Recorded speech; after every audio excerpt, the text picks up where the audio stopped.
Good Tuesday, everyone. I'm back, and I just finished up the last show on Sunday of Fiddler on the Roof. If you haven't been keeping up, I was helping out with the children's theater program here where I live, and it was amazing. They worked so hard. They did such a great job. So I thought I would just talk a little bit today about Fiddler on the Roof and theater in general. I started doing theater when I was really little. I've always really liked theater, and I think it's just because I've always been a bit of an attention hog. Uh, my dad would point a camera at me when I was just a baby. He'd be like, "Dance!" And I'd be like, "Okay!" And there would be little Kristen dancing on the screen. Uh, and I guess that sort of just translated over into wanting to be on the stage and loving that spotlight.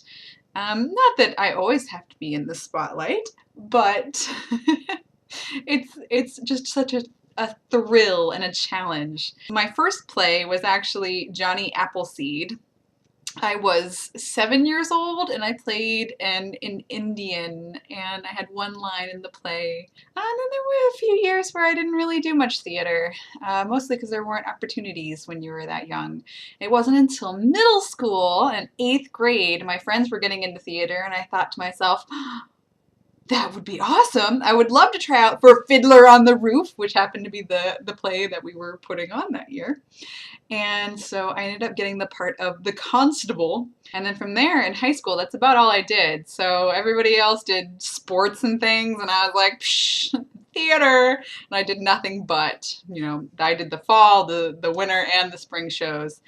And even if I wasn't on stage, I was backstage. And that I was one of those theater geeks. That was me. My big break, as it was in high school, was actually Neil Simon's Rumors. I played Cookie, which is one of my favorite roles that I've ever done. And she speaks with a New York accent. She's a cook, and she was an outrageous woman.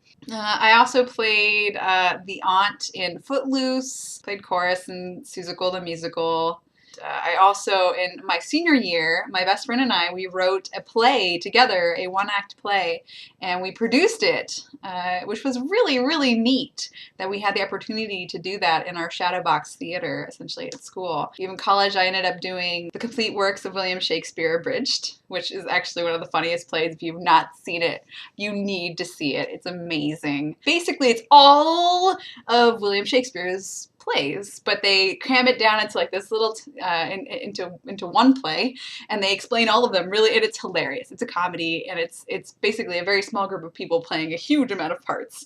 So that was really fun to do my freshman year. Did a lot of improv theater. It was my thing. I ended up becoming essentially the president of our improv troupe, Fish Out of Water, which still to this day is very close to my heart. I love Fish Out of Water, and I'm sure I will talk about improv specifically in another vlog at some point. I've also done a little bit of community theater. The local community was putting on Sweeney Todd, so I auditioned for that, and I ended up being Toby. Toby is a really interesting part in Sweeney Todd. If you've never seen the movie, if you've never seen the play, and the play's a lot funnier than the movie. It's not really meant to be all that serious, like the movie with Johnny Depp in it.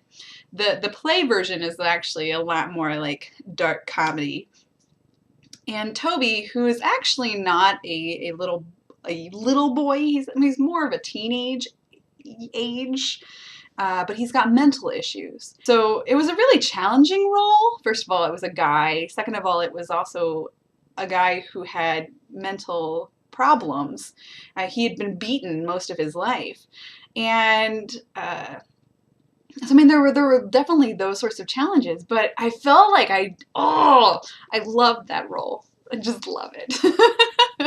I had a really good time. And my favorite song was the song that Toby sings to Mrs. Lovett when he's trying to explain to her that there's something wrong. He can tell there's something that's happened. But Mrs. Lovett, I will protect you. I will take care of you, Mrs. Lovett. No one's gonna hurt you. No one's gonna dare. Others can desert you, not to worry, whistle, I'll be there.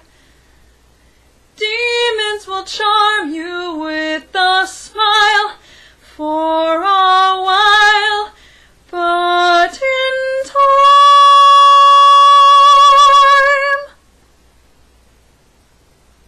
nothing can harm you, not while I'm around. So since then, and I moved to West Virginia, I found the local community theater here, and I was part of their production of Ragtime. I was a sob sister, and it was an amazing experience. There's really something great about community theater because you get to work with ages that range from, you know, much older than you to much, much younger than you. And it helps you to learn and helps you to grow, and you're teaching each other, and that's just really amazing. Sometimes it's not professional, and a lot of people have never been on stage before, and so that can be very frustrating, especially if you've done a lot of theater and you know the rules, which are things like cheat toward the audience, don't put your back toward the audience. I mean, little things like that. Use your upstage hand. But they're rules that are in your head that a lot of people don't know that those are rules for the stage. But it's all about learning. It's all about expressing yourself creatively on a stage and just getting out there and doing something. So when I heard that they were doing Fiddler on the Roof, which again, it's very dear to my heart because I was once in this play as, you know, as an 8th grader, I heard that they needed some help running the music board. So instead of having a full orchestra, we had basically a box. I mean, it was like a laptop hooked up to a sound speaker, and there was a little keyboard thing that I could control it with. And so I was running the music with the help of the conductor. I would have to take cues, and sometimes I was playing it with the conductor. Sometimes I was just setting a tempo and then hitting play. I had to do a lot with the different songs and what the children essentially needed on stage. I really enjoyed it. I loved watching the kids. I loved the production. Everything was just so impressive. I'm really happy, and I'm looking forward to eventually doing something like that again. What I've kind of realized, especially as I'm also dealing with like depression and working through that, what I'm realizing is I really like helping younger people. They're so full of life and passion, and I remember how awful it was to be a teenager. And so I think I'd like to find a way of maybe working with kids more often. And I say kids is a very loose term. High schoolers are not necessarily kids, but anyone who's younger than me, I just call a kid. If you've been in a play, tell me about it. And if you've never been in a play, consider auditioning for one in your community. You might end up finding that it's the most fun you've had in your life. Anyway, thanks guys. I'll see you next week.